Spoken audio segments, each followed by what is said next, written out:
Miss America contestants are required to have a social impact initiative, something they're passionate about. So when a contestant's impacted by kidney failure, a passion for organ donation comes easy.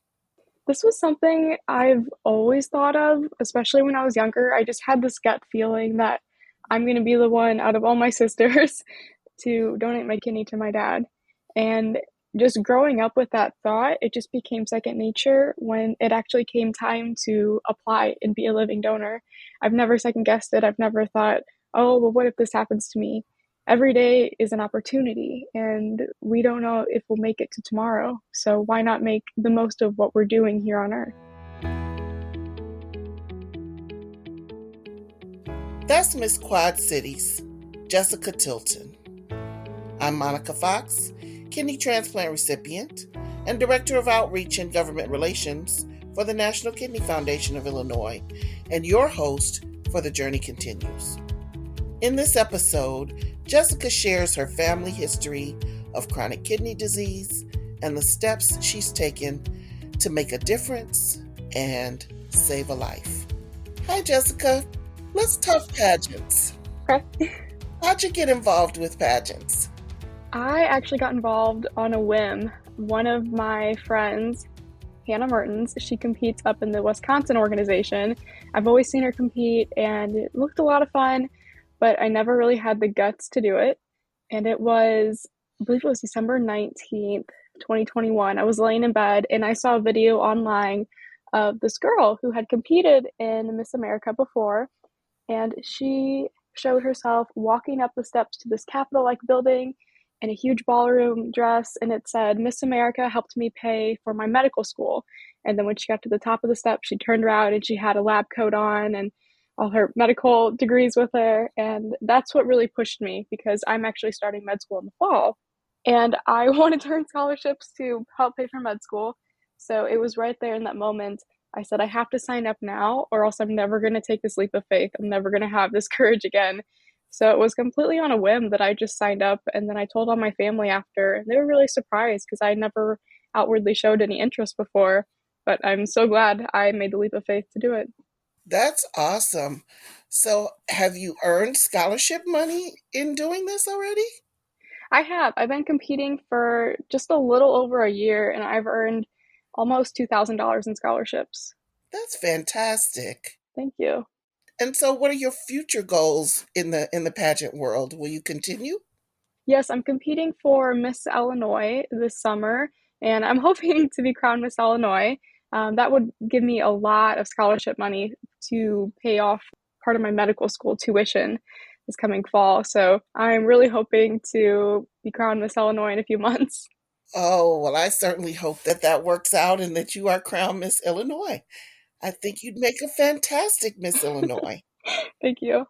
So, why'd you choose organ donation for your social impact initiative? Yeah, organ donation is something I've pretty much grown up with. My grandfather, he was the first in our family to develop polycystic kidney disease. It was just a spontaneous mutation, so we had no familial history of it. And he found out when he was 44. Well, actually, in his early 40s. When he was 44, that's when his kidneys started to fail. And he had to go on dialysis. Thankfully, he was only on dialysis for 8 months before he received the gift of life. And he had a kidney that lasted him about 4 days shy of 23 years. That's the only reason I was actually able to meet him. Unfortunately, he passed the gene on to both of his kids. One of them is my dad. So I've grown up my whole life thinking that this is normal. It's always normal to talk about organ donation, and then finding out it's not. It's not something people talk about. So that's where my advocacy for my platform comes into play, closing that gap and increasing education and awareness of organ donation. What else do you do in advocacy and outreach to those with chronic kidney disease or about organ donation? I actually have kind of two parts to my platform. One is the advocacy and outreach that I do as seminars, keynote speakers, and guest speakers. I've spoken all across our state and a little bit in Iowa. I've worked with the Illinois Secretary of State's office, Gift of Hope, Donate Life, UNOS. Oh, geez, just pretty much everyone. I've been trying to, get my hands in there and reach as many people as possible. But another part of it is I like to acknowledge the people that I'm advocating for and those waiting for a transplant or those receiving dialysis because they are not able to receive a transplant or ineligible. And I know how hard that is because I watched my grandpa go through dialysis again towards the end of his life. And I will put together these kits, and they have word searches, there's different cards, there's sometimes these 3D metal puzzles. They're just little gifts and activities for dialysis patients. And I've been sending them from Southern Illinois to all the way up in Chicago and even Iowa. I have some to go to Nebraska this weekend, and I've been able to donate over 3,700 gifts to all these patients just to try and take their mind off what's, going on in their daily lives for just a little bit. That's wonderful, and I know that's so appreciated by the dialysis patients. Thank you. So you mentioned that the gene was passed on from your grandfather to both his sons. Have you been screened for it? I have. Myself and my two sisters were genetically tested. I do not have it, and my middle sister, I have twin sisters, so my middle sister doesn't have it, but my youngest sister, Olivia, she does have it, unfortunately. And then my aunt, both of her sons as well have it. So how do you deal with knowing that it's a genetic disease and the effect that it has on others that you know and love and possibly those to come that you know and love? Yeah, it's definitely hard. Growing up with it, it was just something that you always knew was there. And I got to spend the last almost 16 years that my grandpa had with his kidney. And I was able to see from how we went to the typical grandpa that would take you fishing to someone who had trouble getting out of the house. And that was hard to see that decline.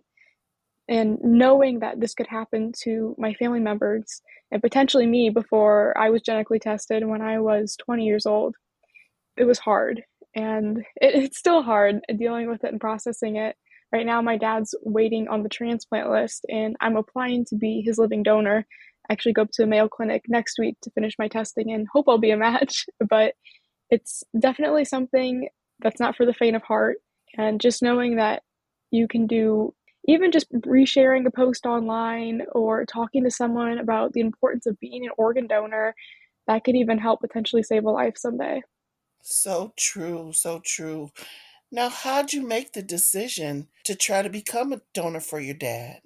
This was something I've always thought of, especially when I was younger. I just had this gut feeling that I'm going to be the one out of all my sisters to donate my kidney to my dad. And just growing up with that thought, it just became second nature when it actually came time to apply and be a living donor.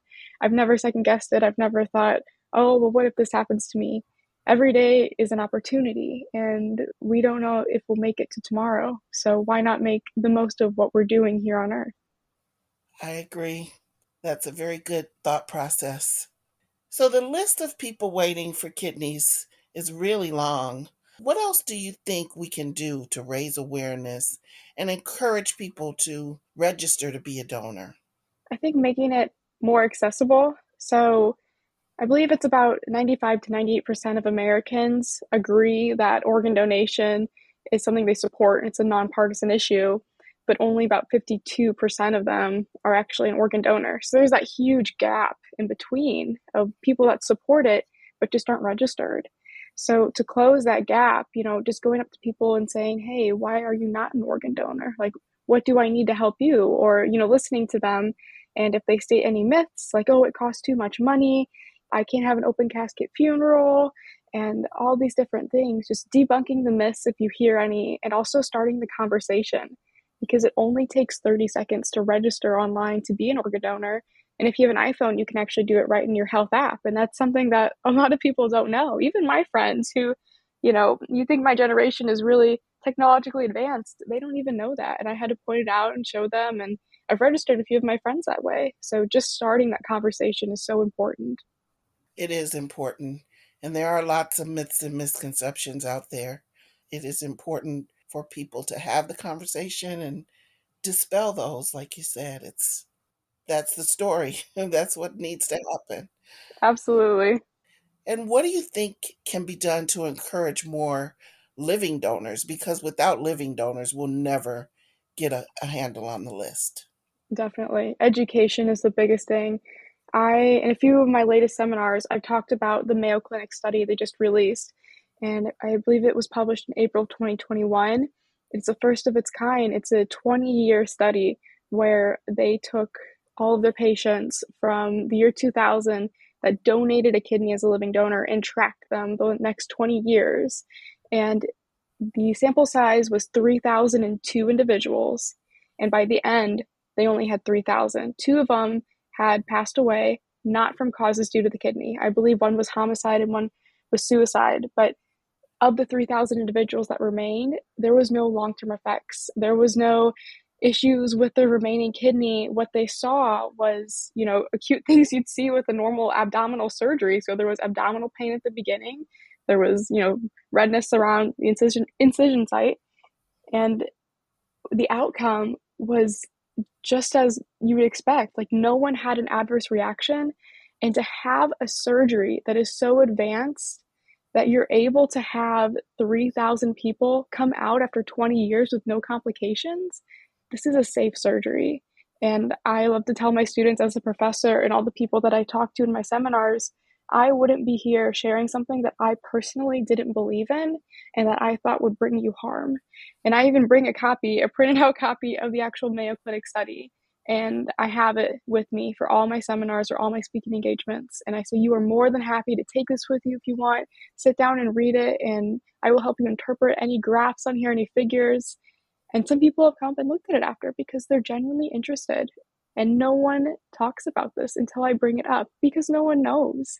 So just bringing this education to the forefront of the public's view and being able to share how wonderful it is and how the surgery is safe, that's something that everyone should be doing. Absolutely. That is such important, critical information. Thank you for sharing that. So, how does the memory of your grandfather shape what you're doing now? Oh man, he impacts me every day. I actually have a picture of him, myself, and my dad from when we went to the Ozarks when I was in seventh grade. And my hair is bright red, like Sharon Osbourne red, because I dyed it with Kool-Aid. And it's still one of my favorite pictures. And every day I hold on to it and I like to look at it when I'm feeling a little down. And, I'll think, what would he have thought of what I'm doing now? Because he never got to see me grow up. He passed away a few months shy of my 16th birthday. So he never knew that I wanted to be a doctor or that I would end up being a professor for a little bit. It's just crazy to me to think that he's not here, but I don't want anyone else to experience that. I really want to close that gap so we don't have the 90,000 people waiting for a kidney every single year. And we can have more individuals have more memories with their grandparents, just like I was able to because of a donor who donated their organ to my grandpa. I know your grandfather is proud of you Thank you. and your whole family. Thank you. So, one last question. What's one thing that you want others to know about being a living donor? Being a living donor isn't something you should be afraid of. And I understand humans are just innately we innately fear the unknown because we don't know the outcome. And it's important to note that there's a difference between registering as an organ donor and applying to be a living donor. I like to explain it as when you apply to be a registered donor, or sorry, when you register as a donor, it's like a volunteer application. Anyone can do it. You don't have to have a specific disease or, specific fitness or body shape. Anyone can decide to be a registered organ donor. But applying to be a living donor, that's like a job application. And your care team is going to carefully review the application to see if you're the best fit. And they are not going to take a chance on you unless they fully believe you will also have the best outcome from this surgery. So applying to be a living donor isn't anything scary. You're not going to go through with the surgery unless you are physically and mentally fit to go through with it. My dad's friend actually applied to be a living donor for him, and he went through all the testing up at the Mayo Clinic. And he's a very healthy guy, lives a very healthy life. He thought he had no problems, and they actually found out he had leukemia. And he had no signs or symptoms of it, and they caught it before it had really developed at all, and they saved his life. The fact that he decided to become a living donor to see if he was fit to donate a kidney saved his life. And I believe he has an entire care plan now at the Mayo Clinic. And just because of that, that should motivate someone to at least try to be a living donor, to at least have a very complete health history and overview of how you are. I've heard that type of story more than once, and it is true. It is the most comprehensive exam you'll get in your life. And Oh, if yeah. there's anything wrong with you, they will find out. Hmm. And they never put a person at risk. They would never put one person at risk to save another. So, well, this has been the most delightful and uplifting conversation that I've had in a long time. And I just really want to thank you. Yeah, thank you for having me. It's been so nice to talk and share my story, and hopefully others can be inspired to be a living donor or a registered donor. I hope so, and we'll come back and follow up with you, see how things are going with medical school, and if you were able to be a donor for your dad and all that. We'll follow up with you soon. Yeah, thank you so much, Monica. You're welcome. We're born with 2 kidneys, and healthy people can live with just one. Living donors can save family members, friends, or strangers. Are you interested in becoming a kidney donor? Learn more at nkfi.org. That's nkfi.org. I'm Monica Fox, and this is The Journey Continues. Prevention's a key part of our mission at NKFI. Here's Dr. Melissa Press offering a healthy life tip. Here's today's nutrition tip about fluid and hydration. Drinking enough water every day has a big impact on your health. It can prevent dehydration, help with maintaining your body temperature, allow for regular bowel movements, and help to prevent kidney stones. Water and proper hydration are necessary to lubricate and cushion your joints, protect your spinal cord and other sensitive body tissues, and help to rid your body of waste through urine, perspiration, and bowel movements. A common question is, how much water should I drink in a day? That answer varies by person and health condition and is best answered by your healthcare provider. But in general, you want to make sure you are drinking enough water to produce urine that is a light color. Darker urine may indicate that you are not drinking enough. While water is the drink of choice, other beverages such as tea, coffee, and milk can also keep you hydrated. Don't forget that some of the foods we eat have a higher water content and can help you meet your fluid needs. These foods include soup, fruits, and vegetables. Wondering how you can drink more water in a day? Try a few of these tips. Carry a water bottle with you and refill it throughout the day. Freeze water in a freezer-safe water bottle. Take one with you and then it'll thaw and you have water all day long. Choose water over sugary drinks. Opt for water when you're eating out. Serve water during meals and add a wedge of lime or lemon to your water to enhance the flavor of water and help you drink more water than you're used to. With today's nutrition tip, I'm Melissa Prest, a registered dietitian nutritionist and the foundation dietitian for the National Kidney Foundation of Illinois. The Journey Continues is brought to you by the National Kidney Foundation of Illinois and sponsored by Donate Life Illinois. To learn more about kidney disease and living donation, visit www.nkfi.org. To register to become an eye, tissue, and organ donor, visit lifegoeson.com. If you enjoyed what you heard today, please subscribe to and leave a review for The Journey Continues in Apple Podcasts or wherever you like to listen. This podcast is produced by Ribbit. To hear more great podcasts, visit ribbit360.com.